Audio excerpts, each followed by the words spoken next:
convidar a você nessa noite, que me dá o prazer de estar conosco nessa reunião, nesse culto, a abrir a sua Bíblia no Evangelho de João, capítulo 8. Evangelho de João, capítulo 8. É um texto bem conhecido dos irmãos. E com a graça de Deus eu pretendo falar aqui nessa noite.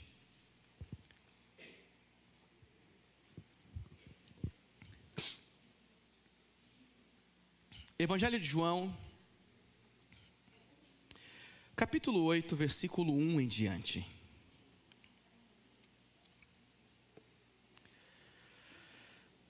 Diz assim: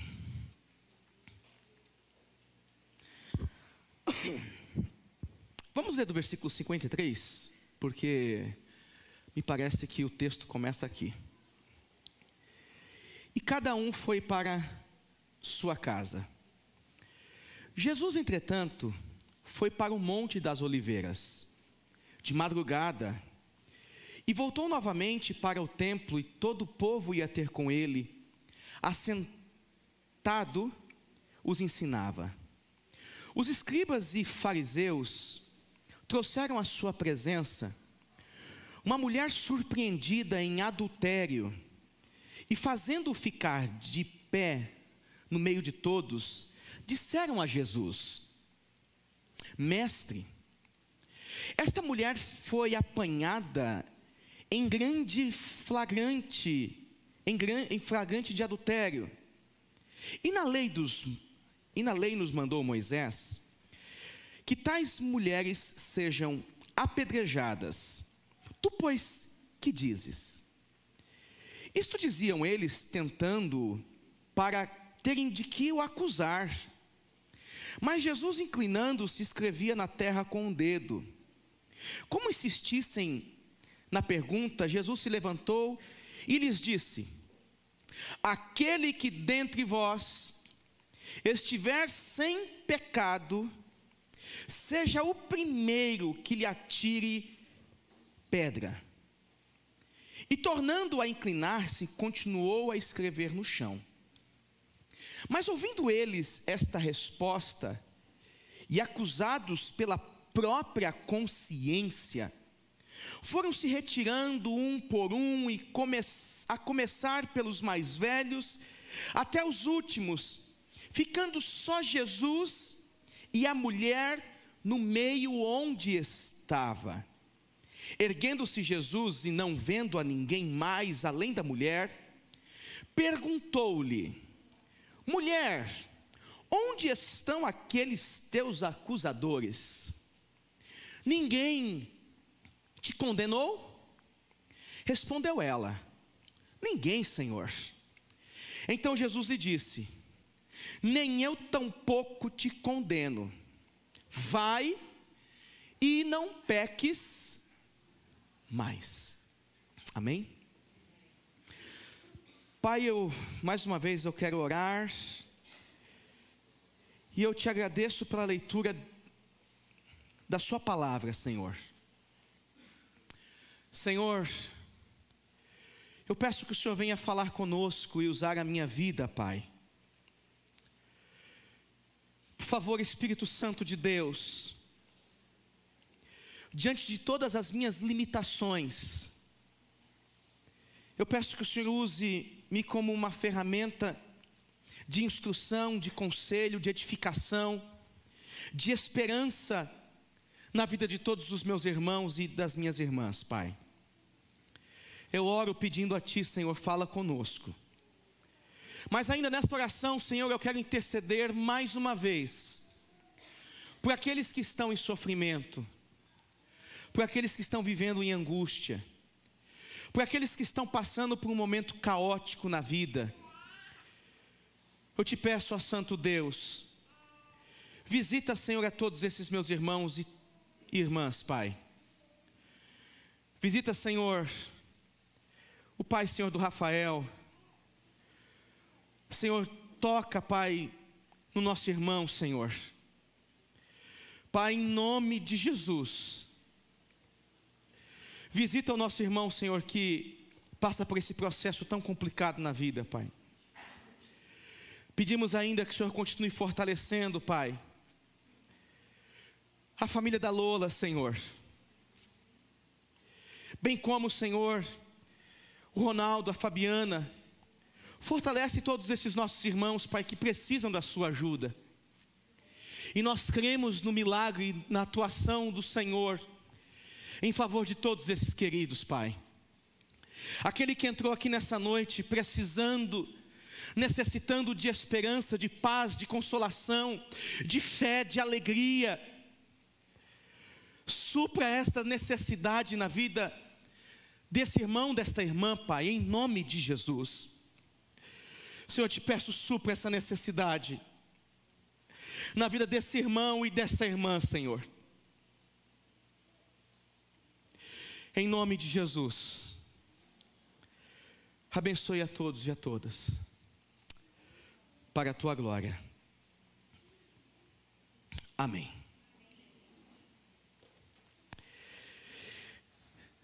Bom, eu começo aqui nessa noite perguntando e talvez afirmando: quem aqui nunca errou? Quem aqui nunca pecou?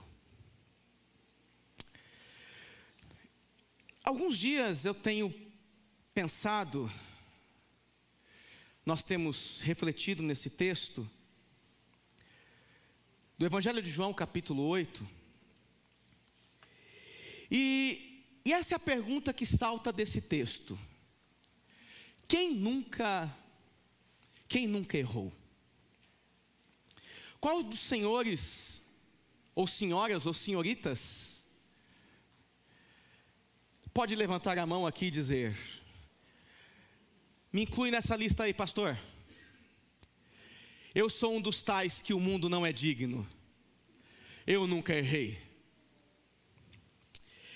E pensando nisso, eu encontrei um samba,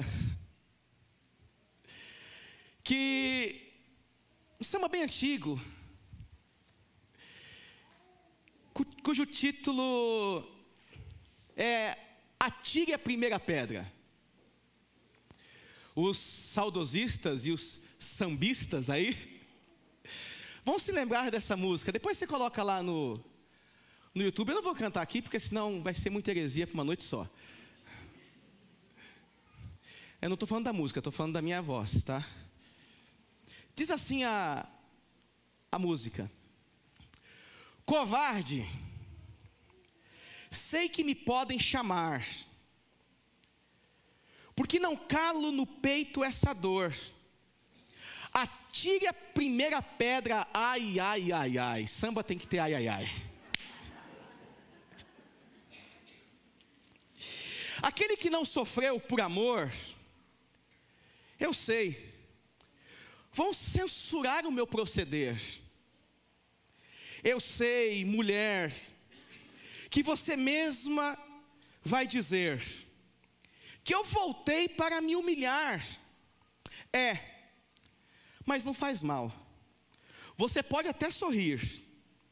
Perdão foi feito para a gente pedir.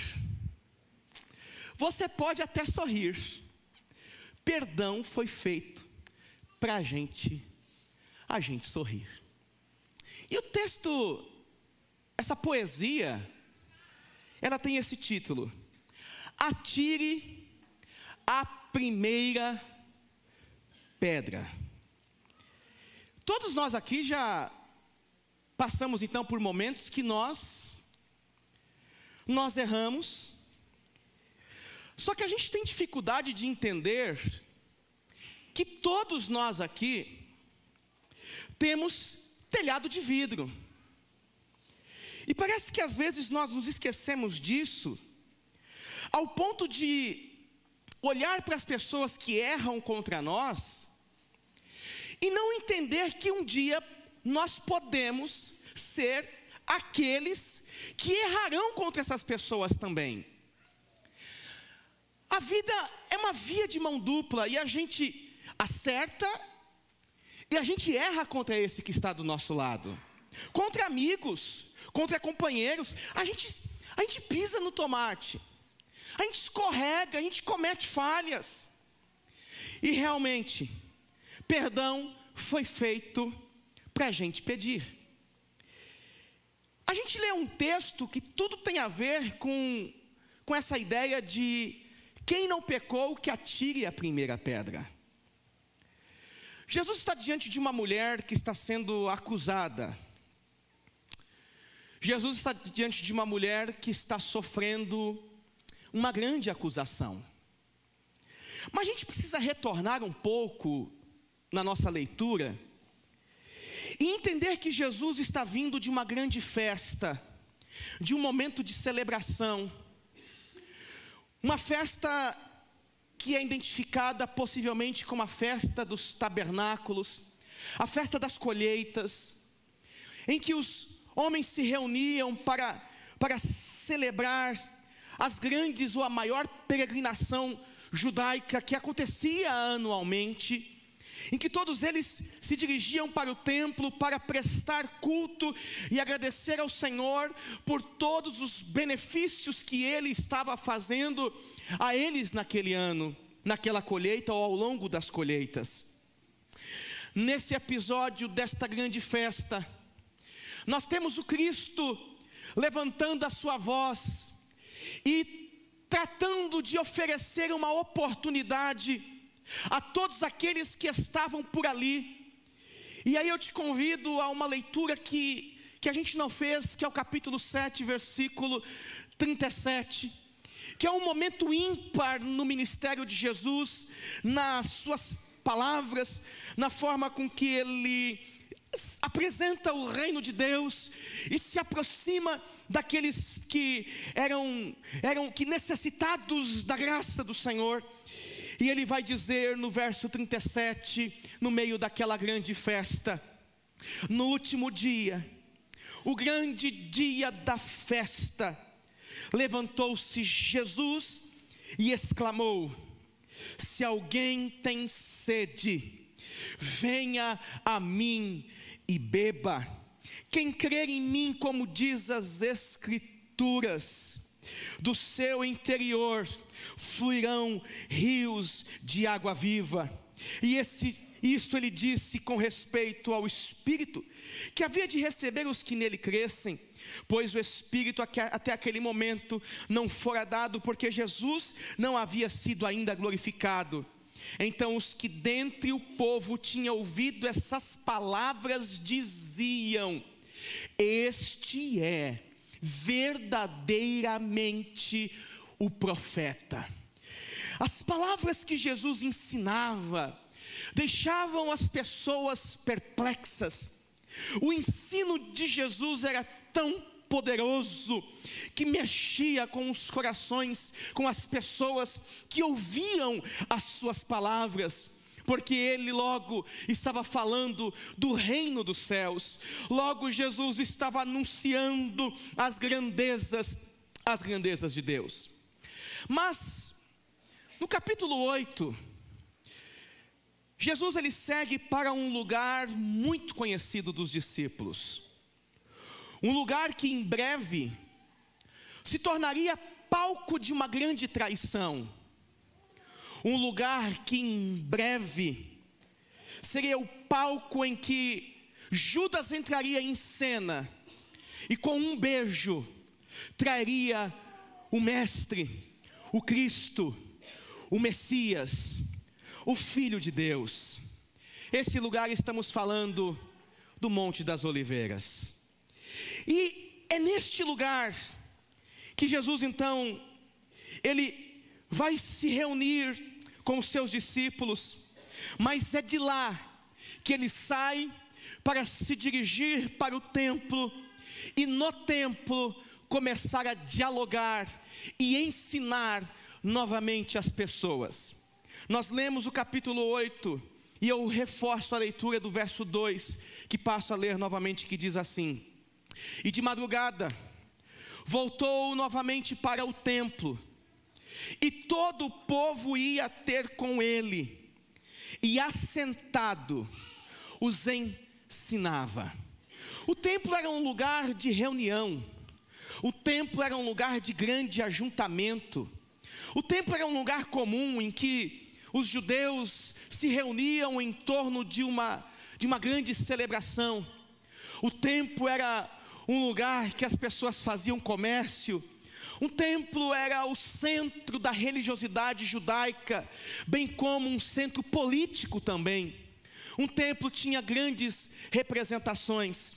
E está aqui o Cristo no templo, ensinando como mais um ensinador, mais um mestre. Porque por conta da localização ser tão grande, do seu espaço ser tão grande, muitos homens ensinavam simultaneamente.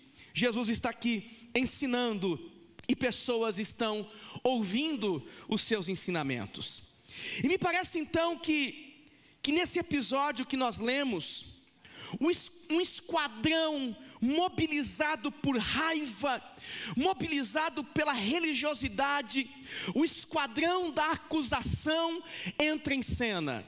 Aqui nós podemos chamá-los de escribas e fariseus, homens motivados por sua ganância, homens motivados pelo seu interesse, homens carregados de fúria.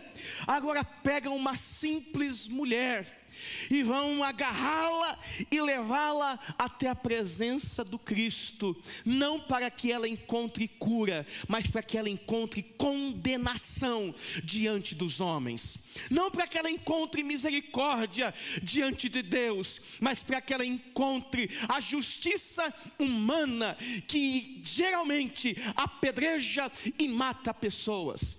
O texto vai dizer assim no verso 3: Os escribas e fariseus trouxeram à sua presença uma mulher surpreendida em adultério, e fazendo-a ficar de pé no meio de todos. Veja que episódio grotesco, que cena aterrorizante para alguém fragilizado, para alguém que estava sofrendo, para quem que estava aprisionado.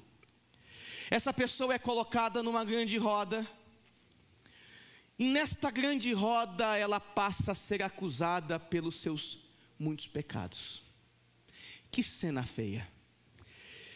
Mas eu preciso dizer aqui uma coisa que não faz parte da ideia do texto, mas eu preciso reforçar algumas questões da nossa igreja.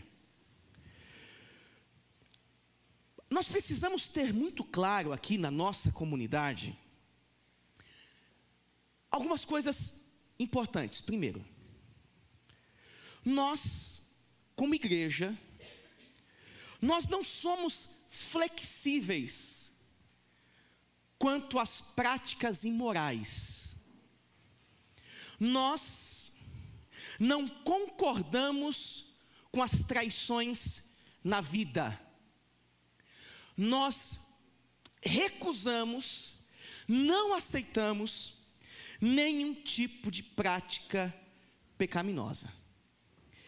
Eu preciso deixar claro isso, porque às vezes, de tanto a gente falar algumas coisas, parece-me que a igreja ela não tem uma pregação contra aquilo que é imoral e contra aquilo que é pecado, que não é verdade. Nós acreditamos que o Cristo nos chama para a luz, para vivermos uma vida segundo a vontade de Deus, para que andemos como luz, como sal nessa sociedade, fugindo da aparência do mal.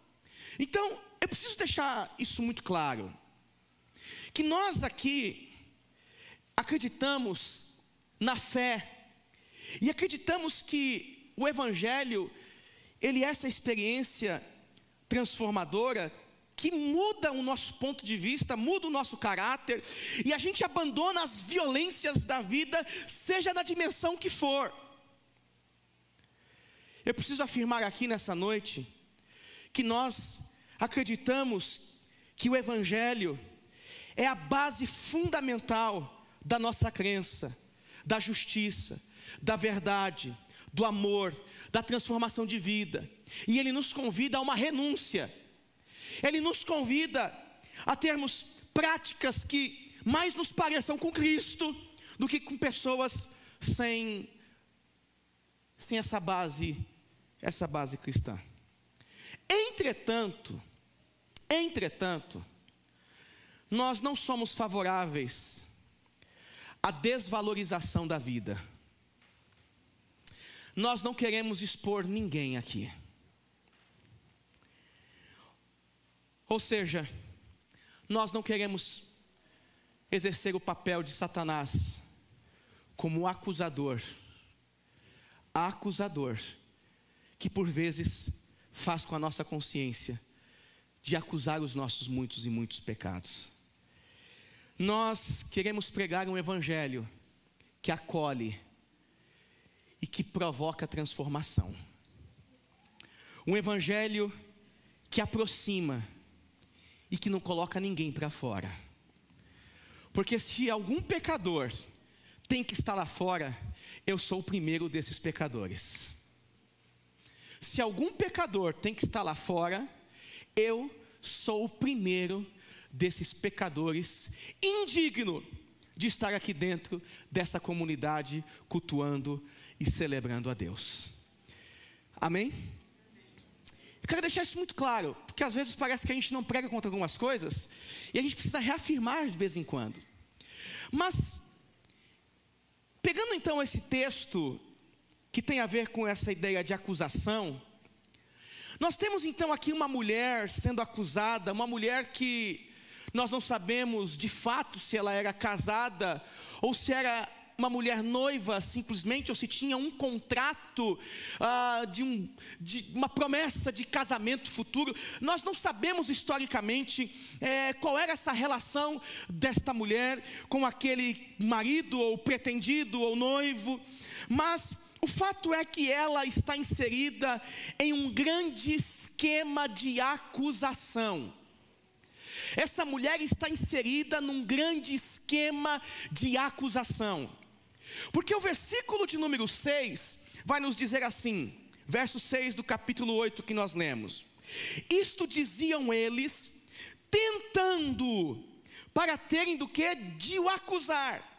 Então o esquema todo que envolvia essa trama, o esquema todo que está por detrás dessa história, é trazer uma mulher que foi pega em um problema, o problema que é adultério, e o texto vai dizer que esses homens estavam envolvidos numa trama para tentarem acusar Jesus da sua atitude, decisão ou resposta diante daquele quadro que era colocado para ele. Só que o texto vai continuar narrando que enquanto os religiosos acusavam a mulher, a Bíblia diz que Jesus permanecia numa mesma posição, firme, escrevendo com o dedo em terra. Só que eles insistiam. O texto traz uma ideia em que eles começam a cutucar Jesus, para querer saber qual que é a posição de Jesus. Sabe aquela coisa? Eu estou quieto aqui na minha. E aí um começa a dizer, e aí, diz aí Jesus, o que você tem para dizer? E aí Jesus, o que você pensa contra isto? E aí Jesus, o que você vai dizer? Qual é o teu veredito? Qual é a tua resposta? E o verso de número 7 diz assim: como insistissem na pergunta, Jesus se levantou e lhes disse: aquele que dentre vós estiver sem pecado, seja o primeiro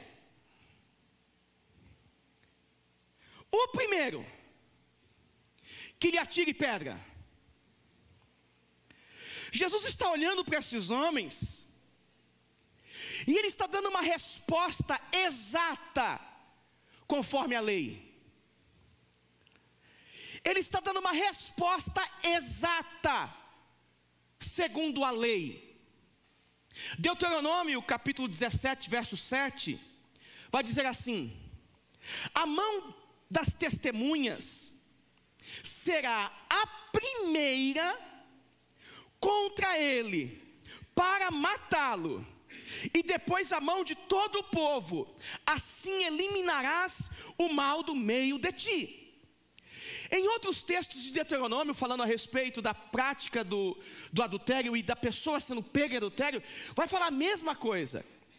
Só que a ideia de Deuteronômio e a ideia aqui que está sendo levantada é que as testemunhas deveriam estar isentas em relação ao crime que estava sendo apresentado. As testemunhas deveriam ser isentas em relação à posição daqueles que tinham cometido o crime. Me parece que punir essa mulher para as testemunhas não era algo tão simples, porque eles estavam envolvidos em todo um crime por detrás desse episódio. Eles não eram os coitadinhos ou os senhores da justiça, querendo defender uma causa, valores da vida, valores morais. Não! Eles estavam macumunados. Eles estavam todos enrolados um no outro. O que a gente quer fazer? A gente quer matar. Pouco importa matar aqui a mulher. Pouco importa levar essa mulher aqui à destruição, porque se Jesus falar que segundo a lei pode matar, pegamos ele. Porque aí nós vamos usar agora as prerrogativas romanas.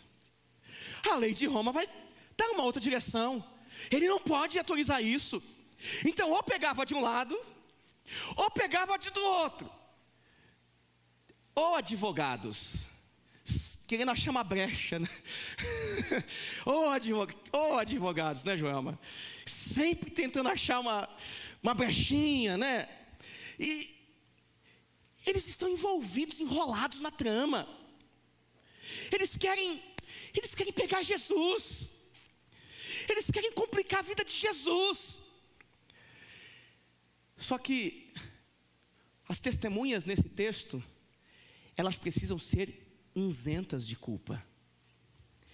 Elas precisam ser isentas de acusação.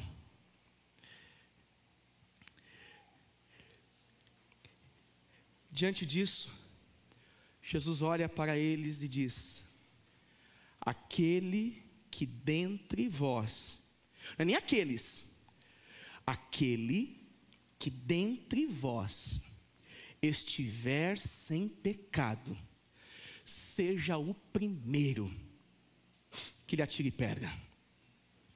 Ei! Tem alguém sem crime entre nós? Tem alguém sem crime entre nós? Se tem alguém, atire pedra. Se tem alguém, pode sentenciar a morte. Eu acho lindo esse texto. E eu já disse isso aqui uma vez. Jesus, nesse momento, ele está invertendo os grupos que estão sendo apresentados aqui no texto. Porque nós temos aqui embaixo uma mulher sendo acusada. Quem estava defendendo essa mulher aqui? Ninguém. Nós temos aqui uma mulher sendo sentenciada à morte. E nós temos aqui em cima um grupo de pessoas, religiosos, defendendo o quê? A religião, a verdade, a justiça, os sem pecado, os corretos, os santos, os verdadeiros, os poderosos. Me parece que Jesus pega essa pirâmide em que no topo estão os poderosos e aqui embaixo estão os fracos e oprimidos. E ao invés de pegar essa mulher, que é pecadora de fato, e subir essa mulher à posição desses poderosos, Jesus pega esses poderosos e coloca eles lá no chão. E vai dizer: quem não tem pecado, fica aqui em cima. Agora quem tem pecado, vai para o chão, vai. Fica lá embaixo. Ocupa essas posições aqui de baixo. Ocupa aqui o chão. Jesus, ele faz um nivelamento de pessoas. Jesus faz um nivelamento. E ao invés de levantar a mulher ao nível da santidade dos religiosos, ele rebaixa a santidade dos religiosos ao nível do pecado dessa mulher. Meus irmãos, acreditem nisto, por favor, em nome de Jesus. Todos nós estamos em uma mesma posição diante de Deus. Todos nós estamos em uma mesma posição diante de Deus. Paulo escreve aos Romanos, no capítulo 3, versículo 21, e ele vai dizer assim: mas agora, sem lei, se manifestou a justiça de Deus, testemunhada pelos profetas, justiça de Deus mediante a fé em Jesus Cristo, para todos e sobre todos os que creem, porque não há distinção. E ele vai dizer: porque todos pecaram e carecem da glória de Deus, sendo todos esses que carecem da glória de Deus, todos esses sendo justificados gratuitamente por sua graça, mediante a redenção que há em Jesus Cristo. Acredite nisso, todos nós estamos numa mesma posição de Deus, diante de Deus. Todos nós pecamos, todos nós cometemos erros, todos nós falhamos e precisamos da graça e da misericórdia do nosso bondoso Deus, Todos nós precisamos disso. Não tem ninguém aqui que não precise disto. Acredite nisso. Por isso que eu também quero afirmar nessa noite: não existe maior e não existe menor entre nós. Meus irmãos, por essa e outras razões, que eu tenho muito medo de lideranças que se acham tão grandes, ao ponto de ser maiores do que os nossos irmãos. E por favor, mais uma vez escute isto. Não existe liderança alguma, não existe líder algum, pastor algum, bispo algum, apóstolo algum, patriarca, diácono, evangelista, mestre, doutor. Não existe nenhuma dessas funções que os coloque acima de qualquer irmão que faça parte da comunidade dos santos. Todos nós somos iguais. Não acredite em pastor que se acha maior do que os outros. Não acredite em pastor que precisa de tapete vermelho para entrar na igreja. Não acredite em líderes que precisam ser ovacionados e receber dízimo dos dízimos, porque sobre ele tem a bênção, e quando você o abençoa, você também é abençoado. A nossa cobertura e a nossa bênção vem do Senhor, vem dos céus. Não acredite em quem arroga para si o título de santo, de Senhor Supremo, de que, olha, você precisa pedir permissão para mim, viu? Para fazer prestação nas Casas Bahia. Você precisa vir falar comigo quando você não vem no culto, viu? Se você não vier no culto, o anjo da morte vai te perseguir. Olha, Meu irmão,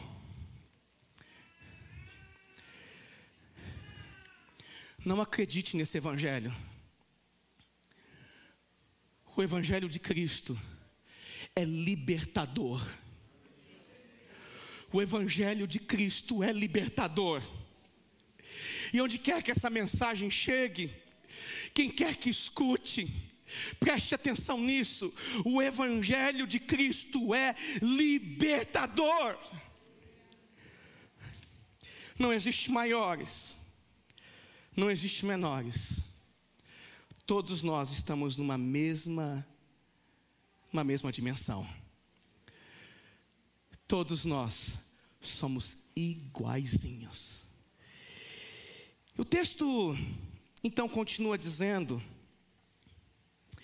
que quando os fariseus, os escribas, esses homens religiosos escutam essas respostas de Jesus, o verso 9 vai dizer assim do capítulo 8: mas ouvindo eles esta resposta, olha só o que o texto está dizendo, gente, e acusados por sua própria consciência,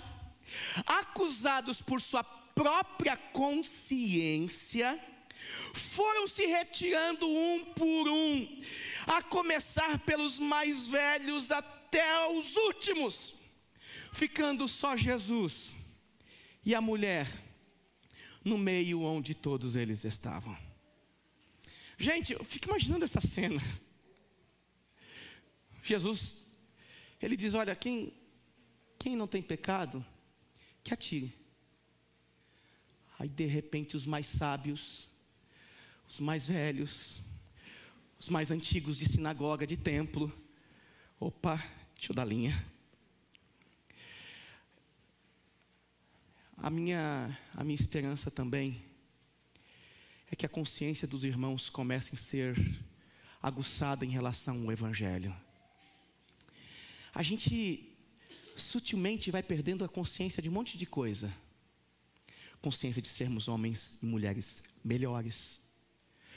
Consciência de sermos cristãos melhores.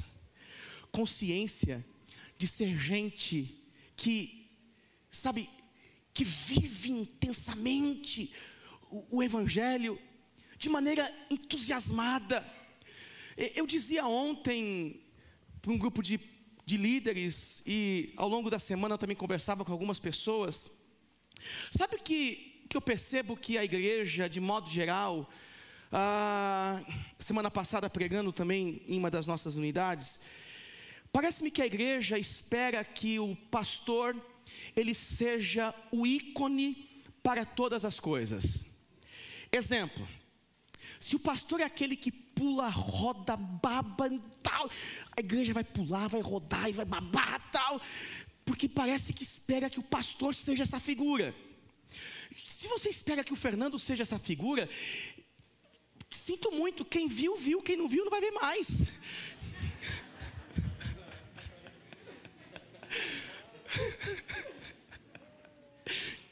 Quem viu, viu, quem não viu não vai ver mais. Pastor, mas você esfriou. Não, meu irmão, não é isso. Eu mudei. E qual o crime de mudar? Pastor, você deixou de acreditar. Eu disse isso para uma grande amiga minha aqui da igreja.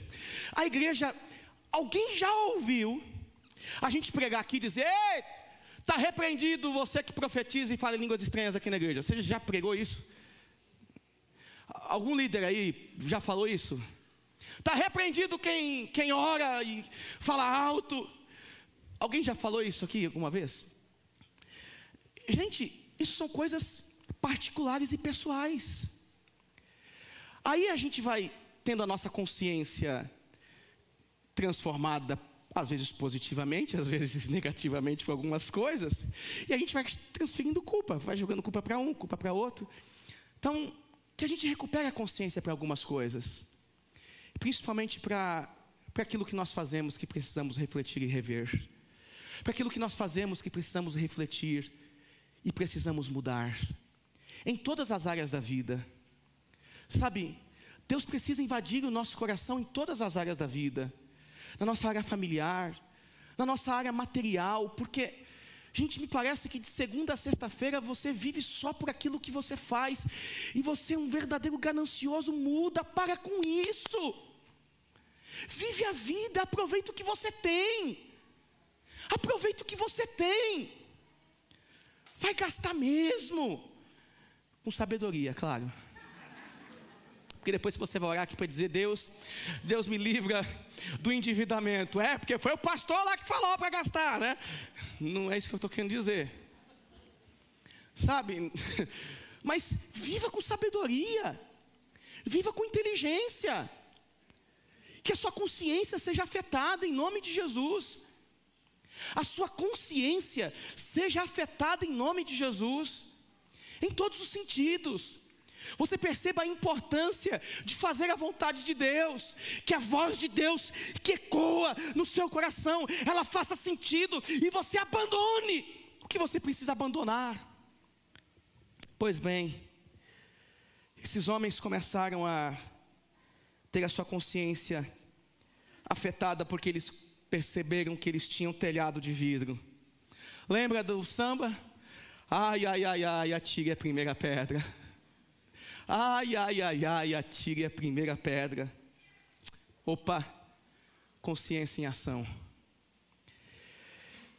Interessante que o convite do Evangelho é um convite constante para o arrependimento. O Abner leu o Salmo 32, que disse assim: bem-aventurado aquele cuja iniquidade é perdoado e cujo pecado é coberto. O desfecho dessa narrativa é muito interessante, meus irmãos, e muito importante para as nossas vidas. Porque Jesus vai dizer a essa mulher no versículo 10 do capítulo 8 do Evangelho de João. Olha só que lindo o que está escrito nesse texto.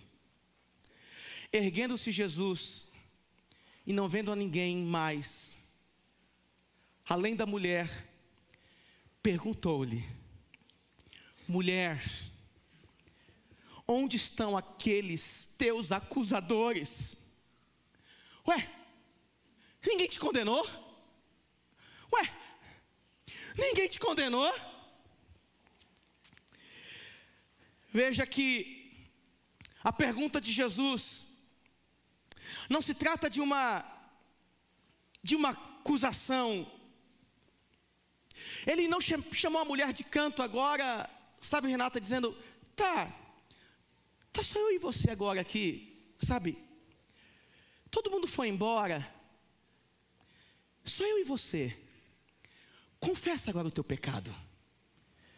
Jesus não esperou o momento em que eles estavam a sós para perguntar àquela mulher: já que não tem ninguém perto da gente, diz uma coisa, você realmente foi pego em adultério? Confessa. Jesus não falou isso. Jesus olha para essa mulher e diz: ei, onde estão aqueles teus acusadores? Ei, ninguém te condenou, ninguém te acusou. Ei, cadê os teus acusadores? Jesus, gente, talvez seria o único com direitos diante desta cena. Jesus era o único com direitos. Jesus era o único que poderia dizer para as pessoas que estavam ali: epa, se tem alguém que não tem culpa aqui, sou eu. Se tem alguém aqui que não tem pecado, opa, sou eu. Pera lá, eu tenho direitos aqui, eu não tenho pecado. Aí o versículo 11, que é impressionante, é a resposta de Jesus a essa mulher, que diante dos religiosos estavam sendo acusados, diante dos santos da sociedade, ela estava sendo demonizada. Jesus agora dizendo: olha, não tem ninguém aqui. Onde estão eles? Verso 11. Respondeu ela: ninguém, Senhor. Ninguém, Senhor, me acusa. Não tem ninguém como testemunha de acusação aqui diante de nós, não. Aí Jesus responde para ela: nem eu tampouco te condeno. Vai e não peques mais. Só que, meus irmãos, eu compartilhava com o Wagner essa semana. Eu venho trabalhando esse texto já há alguns dias. E essa expressão que Jesus utiliza aqui no versículo 11 do capítulo 8, o texto grego traz uma riqueza sensacional para a nossa interpretação aqui nessa noite. Porque o texto, ele vai querer dizer para nós que a resposta de Jesus é muito mais profunda do que a gente pode imaginar. Jesus está olhando para essa mulher e, na verdade, Ele está dizendo o seguinte para ela, diante desta resposta que ela dá para Ele: Senhor, ninguém me acusa. Ele está dizendo para ela: ei, eu também não julgo a ninguém. Eu também não acuso a ninguém. Não se trata de você somente. O meu papel, eu não vim para acusar ninguém. Não é essa a minha função. Jesus disse lá no Evangelho de João, capítulo 3, versículo 17: porquanto Deus enviou seu Filho ao mundo para não julgasse o mundo, mas que o mundo fosse salvo por Ele. A revelação do Cristo aqui nesse momento para essa mulher é muito mais do que uma isenção de culpa.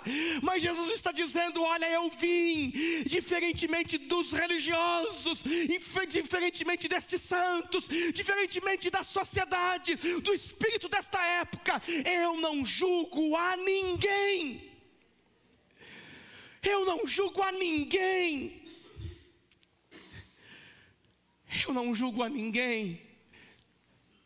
Não é esse o meu papel. Eu vim trazer salvação.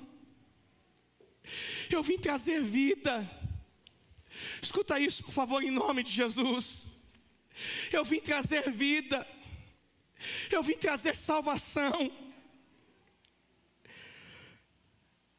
Pedro,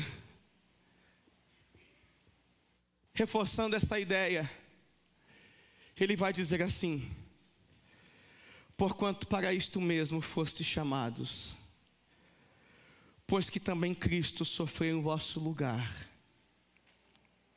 deixando-vos exemplo para seguir os seus passos, a qual não cometeu pecado, nem dolo algum se achou em sua boca. Pois ele, quando ultrajado, não revidava com ultraje, quando maltratado, não fazia ameaças, mas entregava-se àquele que julga retamente, carregando ele mesmo em seu corpo sobre o madeiro os nossos pecados, para que nós, mortos para o pecado, vivamos para a justiça. Por suas chagas nós fomos sarados. Quem é esse? É aquele a quem ninguém julga. Quem é esse? É aquele que convida todos aqueles que têm sede, que venha até mim e beba. Quem é este? É aquele que diz para todos que estão cansados, todos que estão sobrecarregados, dizendo: tome o meu jugo que é suave e o meu fardo que é leve. Quem é esse? Esse é aquele que diz para os aflitos de alma, os sedentos de vida: eu vim para que tenham vida e a tenham em abundância. Esse é aquele que olha para essa mulher e diz: eu não julgo a ninguém. eu dou vida. E aí ele encerra sua fala, seu diálogo com a mulher, dizendo: eu não julgo ou condeno ninguém. Vai e não peques mais. Vai e não peques mais. Esse é o Cristo que abraça, que acolhe, que perdoa, que levanta. Esse é o Cristo revelado nos evangelhos. Esse é o Cristo que está aqui nessa noite, dizendo: a ninguém eu julgo, mas vai e não peques mais. Esse é o Cristo que diz a você nessa noite: a você eu não julgo. Vai, segue a vida, porque você é meu filho, é minha criação, é a minha criação. Amém? Que Deus os abençoe. Que Deus os abençoe em nome de Jesus.